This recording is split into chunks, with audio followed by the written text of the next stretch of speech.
আজকে আমরা সূরাতুজ জিলজালের তাফসীর শুনবো ইনশাআল্লাহ বিইذنিল্লাহ। খুব ছোট্ট সূরা, অনেকেরই মুখস্থ আছে এটা।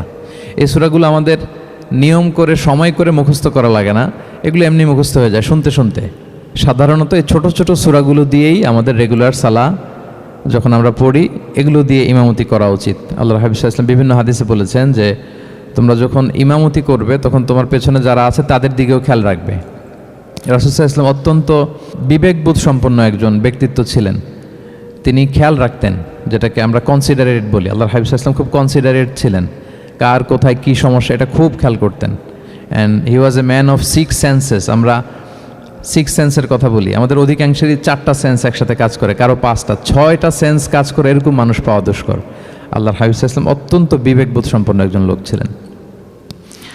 একবার তিনি সালাত খুব সংক্ষিপ্ত করলেন, তো সাহাবারা জিজ্ঞেস করলেন, ইয়া রাসূলুল্লাহ এত সংক্ষিপ্ত কেন করলেন সালাত? তখন আল্লাহর হাবিব সাল্লাল্লাহু আলাইহি ওয়াসাল্লাম বললেন যে পেছনে বোনদের নামাজের সেকশনে ওখান থেকে একটা ছোট্ট বাচ্চার কান্নার আওয়াজ আমি শুনছিলাম। আমার মনে হচ্ছিল বাচ্চাটাকে সামলাতে মাটার খুব কষ্ট হচ্ছে, তো এই জন্য আমি সালাদটা সংক্ষিপ্ত করে দিয়েছি। দেখেন কীরকম সেন্সেশন, কতটা কনসিডারেট ছিলেন। একবার আবার আল্লাহর হাবিব সাল্লাল্লাহু আলাইহি ওয়াসাল্লাম মাগরিবের সালাত কিংবা এশার সালাতের কোনো এক সেজদা অনেক লম্বা করে দিলেন। তখন সাহাবারা আবার প্রশ্ন করলেন, ইয়া রাসূলুল্লাহ সাল্লাল্লাহু আলাইহি ওয়াসাল্লাম এত লম্বা দীর্ঘ সেজদা করতে তো ফরজ সালাতে আমরা কখনো দেখি না, কেন করলেন? অসুস্থ হলেন নাকি নামাজের মাঝখানে, অথবা ওহী নাজিল হচ্ছিল নাকি, এরকম কিছু ঘটলো নাকি? তো আল্লাহর হাবিব সাল্লাল্লাহু আলাইহি ওয়াসাল্লাম বললেন যে না, এগুলো কিছুই না, বরং আমার নাতি হাসান আমি সেজদারত অবস্থায় আমার পিঠের উপরে চড়ে বসেছিল, কাঁধের উপরে। তো আমি অপেক্ষা করছিলাম যতক্ষণ না তার খেলা শেষ না হয়, তার প্রয়োজন পূরণ না হয়, ততক্ষণ আমি সেজদায় লুটিয়ে পড়েছিলাম। হাসান যখন নেমেছে, তার প্রয়োজন পূরণ হয়েছে, আমি আবার সেজদা থেকে উঠে দাঁড়িয়েছি। দেখেন কতটা কনসিডারেট ছিলেন।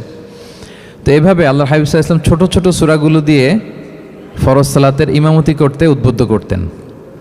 মুআয ইবনে জাবাল রাদিয়াল্লাহু তাআলা আনহুকে উনি মদিনার পাশেই একটা এলাকার ইমাম হিসেবে অ্যাসাইন করেছিলেন। তো ওই এলাকার লোকজন ছিল শ্রমজীবী, ওট দিয়ে তারা পানি নিয়ে খেজুর বাগানে পানি সিঞ্চন করত। সারাদিন পরিশ্রম করে ওনারা সালাতে অংশগ্রহণ করত। তো একবার উনি মাগরিবের সালাতে সূরাতুল বাকারা তেলাওয়াত শুরু করলেন। কোরআনের সবচাইতে ছোট সূরা নাকি সবচাইতে বড় সূরা, 286 আয়াত বিশিষ্ট সূরা। তো ওনারা ছিলেন ক্লান্ত, শ্রান্ত, পরিশ্রান্ত। কেউ কেউ বিরক্ত হয়ে, ক্লান্ত হয়ে নামাজ ছেড়ে দিয়ে একা একা নামাজ পড়ে ফেললেন। পরে আল্লাহর হাবিব সাল্লাল্লাহু আলাইহি ওয়াসাল্লামের কাছে যে তারা অভিযোগ করলেন যে, ইয়া রাসূলুল্লাহ আপনি যে ইমাম পাঠিয়েছেন উনি তো এমন কাজ করেছে, সূরা বাকারা উনি ধরেছে মাগরিবের সালাতে। রাসূল সাল্লাল্লাহু আলাইহি ওয়াসাল্লাম খুবই ক্ষিপ্ত হলেন, রাগান্বিত হলেন এবং মুআয ইবনে জাবাল রাদিয়াল্লাহু তাআলা আনহুকে ডেকে পাঠালেন। ডেকে তিনি বললেন, আফাত্তানুন আনতা ইয়া মুআয। লিটারালি ফাত্তান শব্দটা ব্যবহার করেছেন যে, মুআয তুমি কি সমাজে ফিতনা ছড়াচ্ছ? তোমাকে পাঠালাম ইমাম হিসেবে, সেখানে তালিম দিবে, তারবিয়া দিবে, ঐক্য ধরে রাখবে, তুমি কি ফিতনা ছড়াচ্ছ সমাজে? তুমি কি ওয়াদ-দুহা ওয়াল-লাইলি ইযা সাজা এরকম সূরাগুলো পারো না? সাব্বিহ ইসমা রাব্বিকাল আ'লা এগুলো তোমার মুখস্থ নাই? ওয়াশ-শামসি ওয়া-দুহাহা এগুলো তোমার জানা নেই? তুমি এত লম্বা সূরা কেন ধরলে মাগরিবের সালাতে?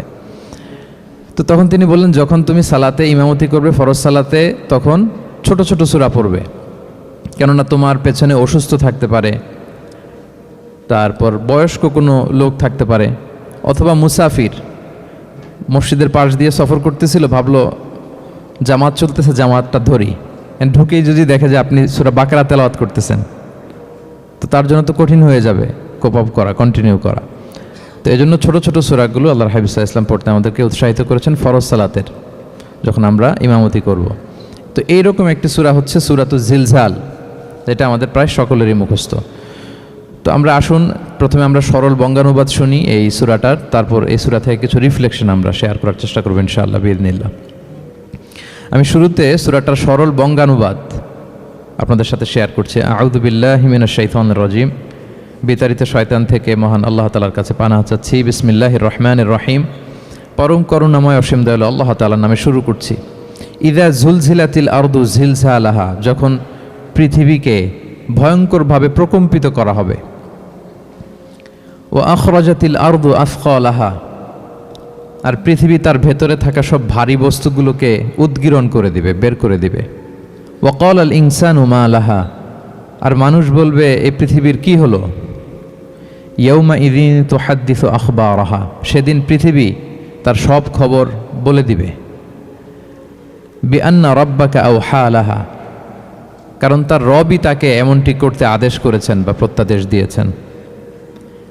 ইয়াউমা ইদিন ইয়াসদুরুন নাসু আশতাতান লিউরাউ আমালাহুম, সেদিন মানুষগুলো দলে দলে বের হবে যাতে করে তাদের আমলনামা তাদের কাছে পেশ করা যায়। ফামান ইয়ামাল মিসকালা যাররাতিন খাইরান ইয়ারা, যে ব্যক্তি অনুপরিমাণ ভালো কাজ করেছে সেটা সে দেখতে পাবে।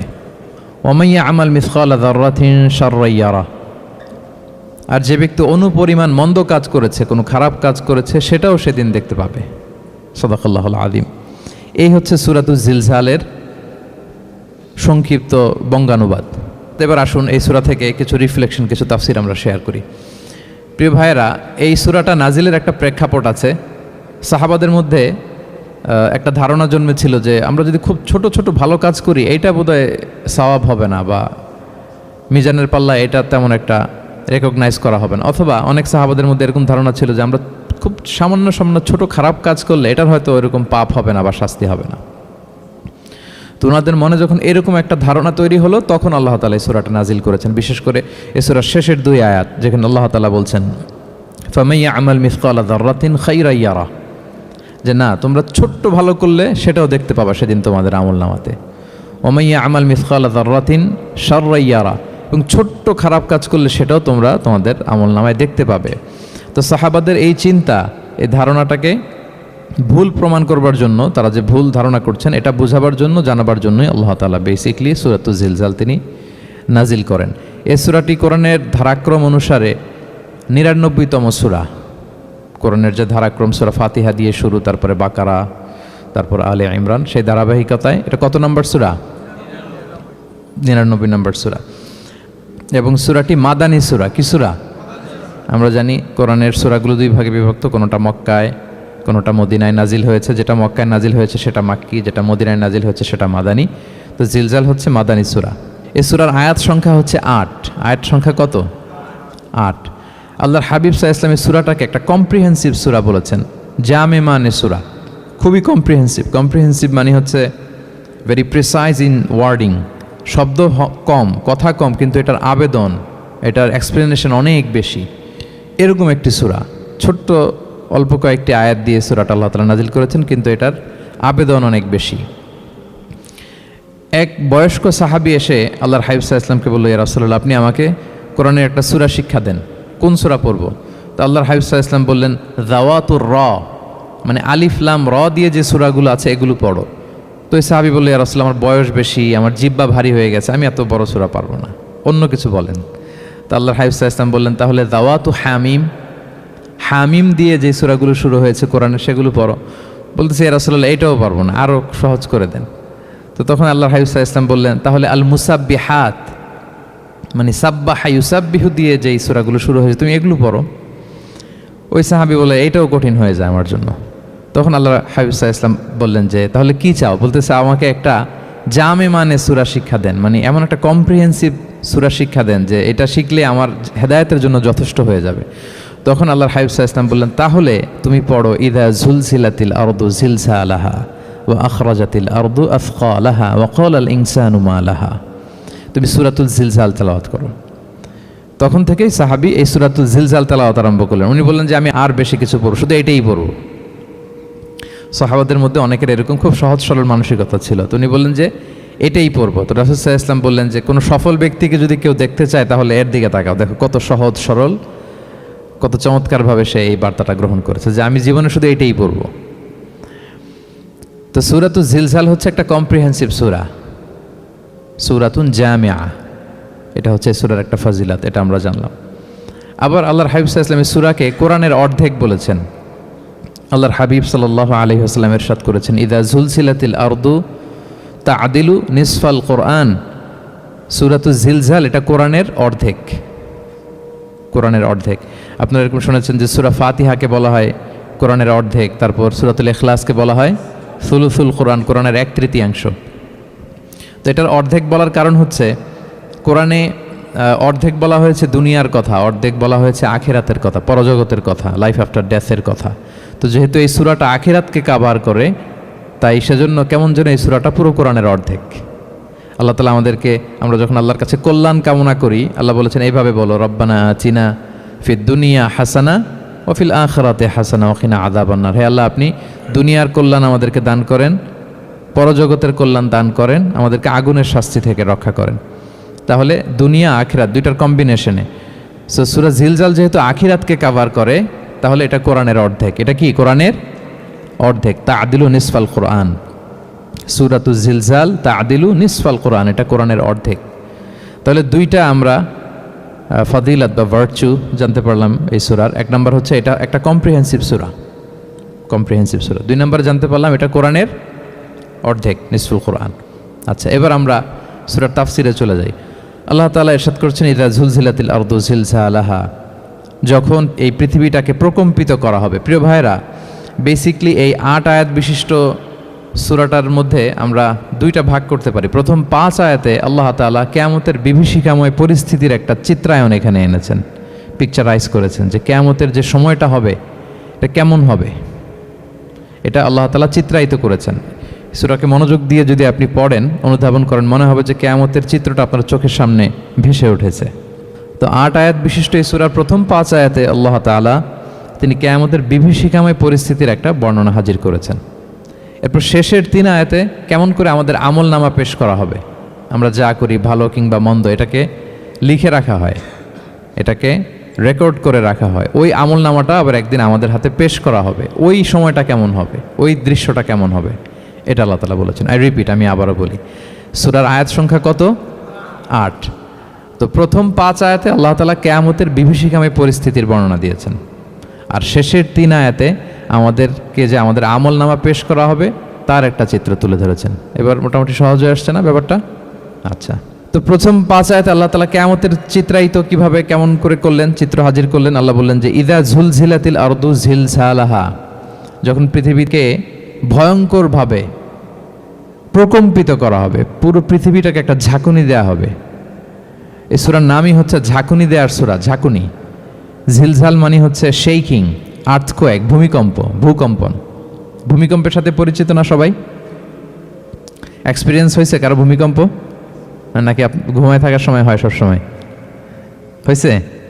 হ্যাঁ, মাঝে মাঝে আমরা এক্সপিরিয়েন্স করি আর্থকোয়েক, ভূকম্পন। পৃথিবী কেঁপে ওঠে, এটা একটা ন্যাচারাল ফেনোমেনা।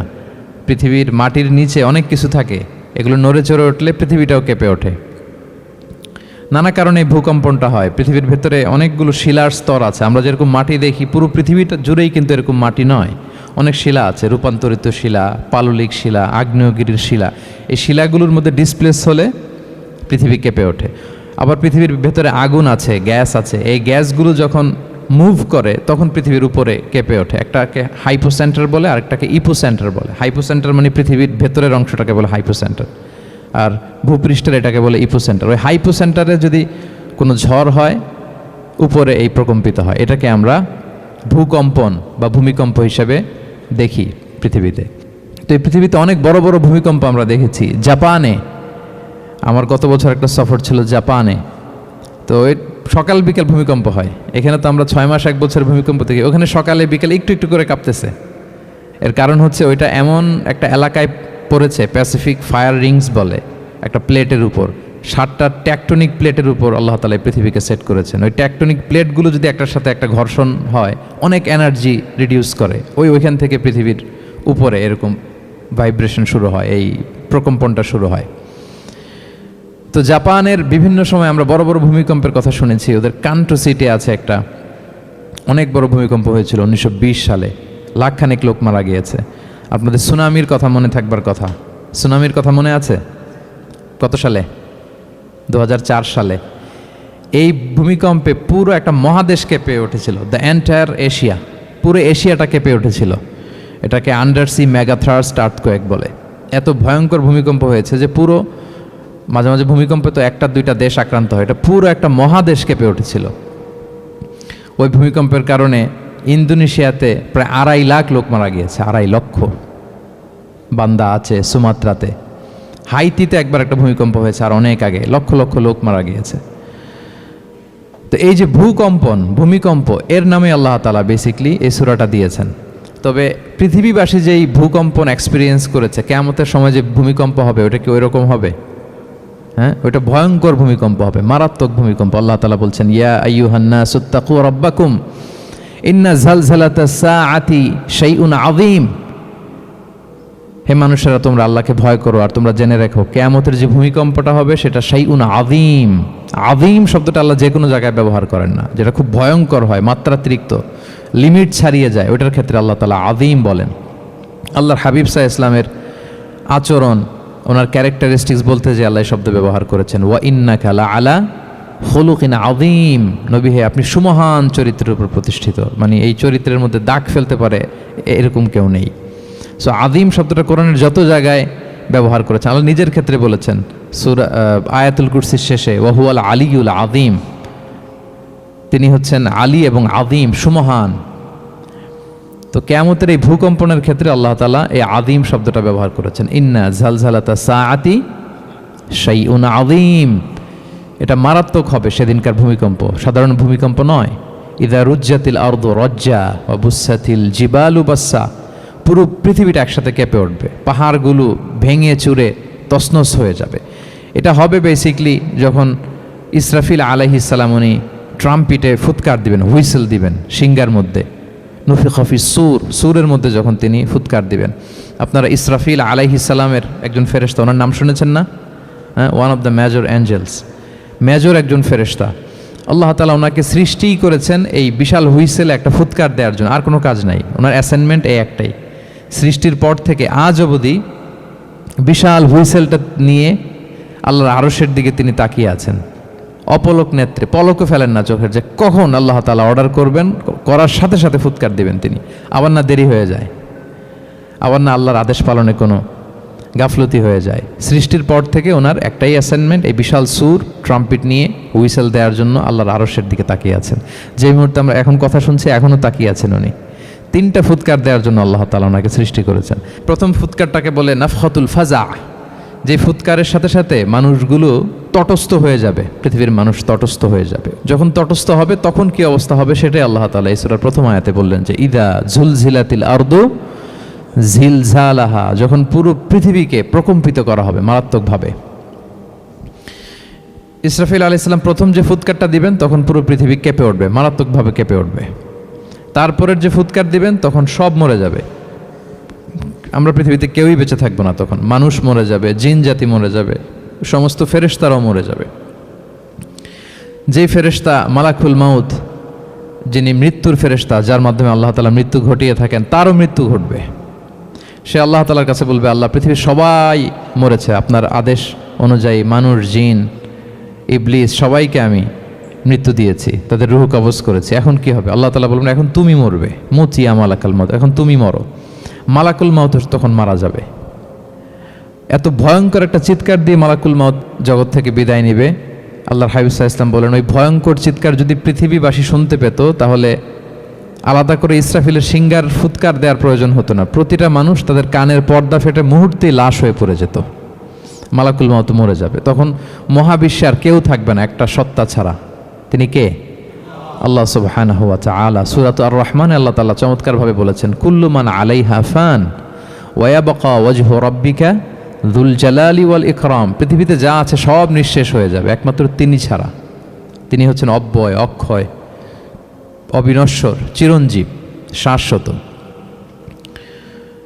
এরপর কেউ যখন থাকবে না, আল্লাহ তাআলা ইসরাফিল আলাইহিস সালামকে আবার জীবিত করবেন, তখন তিনি সর্বশেষ হুইসেলটা দিবেন, আবার জীবিত হয়ে তিনি লাস্ট 3 নম্বর হুইসেলটা দিবেন। লাস্ট হুইসেলটা যখন দেয়া হবে তখন জমিন থেকে সব মৃত লাশগুলো আবার জীবিত হয়ে দাঁড়াতে শুরু করবে। মিনহা খালাকনাকুম ওয়া ফিহা নুঈদুকুম ওয়া মিনহা নুখরিজুকুম তারাতান উখরা, মাটি থেকে বানিয়েছি, মাটির কবরে তোমাদের পাঠিয়েছি, আবার মাটি থেকে তোমাদেরকে উত্থিত করা, আবার সবাই উঠবে। এই 3টা হুইসেল দেওয়ার জন্য আল্লাহ তাআলা সাইয়েদনা ইসরাফিল আলাইহিস সালামকে সৃষ্টি করেছেন।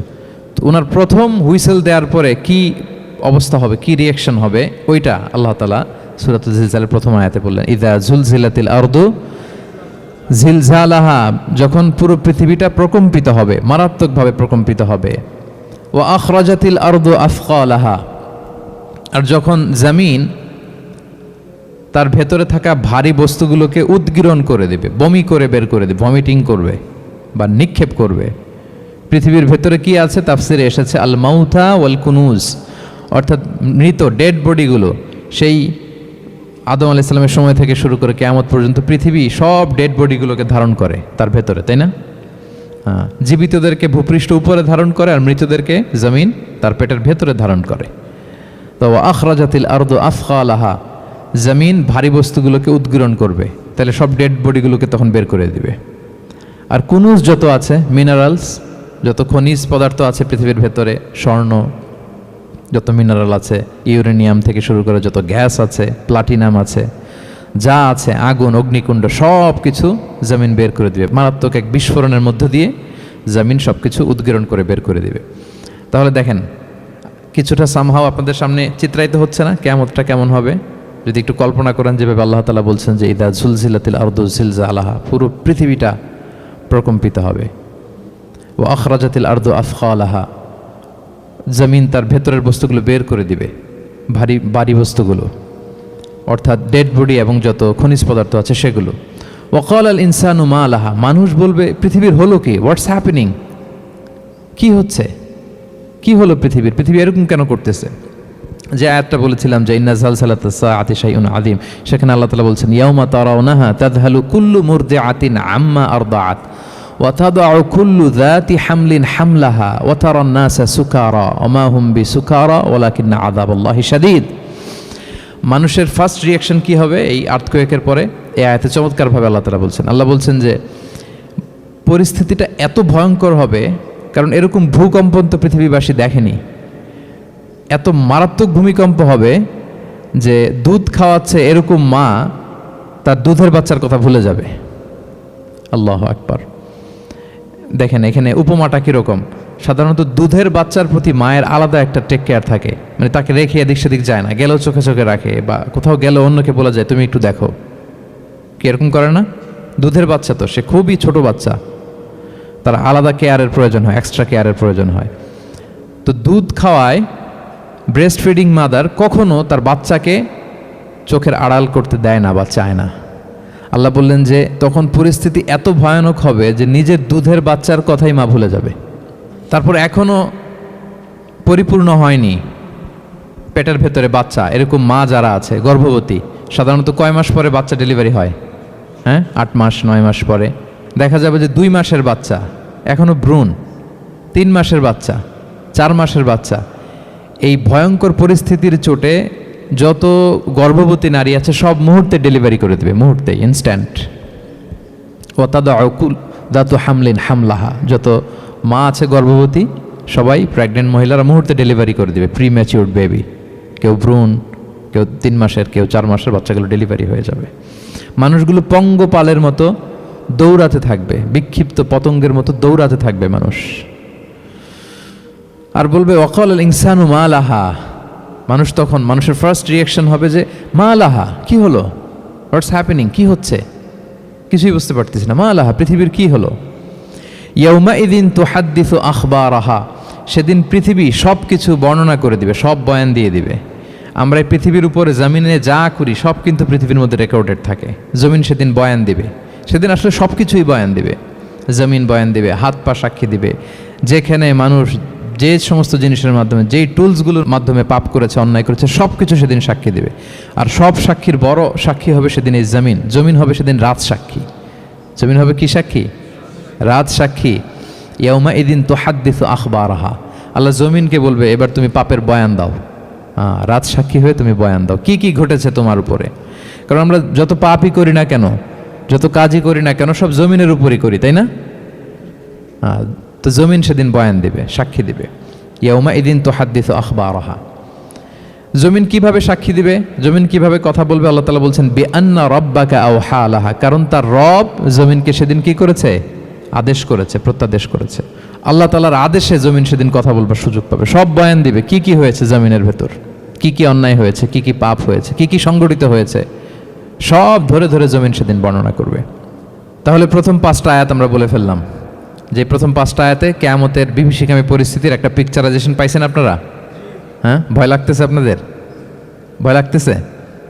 সেদিনকার পরিস্থিতি কেমন হবে? খুব সংক্ষিপ্ত পরিসরে একটা বর্ণনা আমাদের সামনে আসছে না, এই 5 আয়াতে চলে আসছে। কিন্তু ভয়ঙ্কর হবে সেই দিনটা, কেউ কাউকে চিনবে না।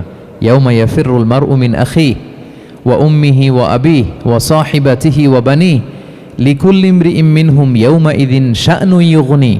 ভাই ভাইকে দেখে পালাবে, পরিচয় দিবে না। বন্ধু বন্ধুকে দেখে পালাবে।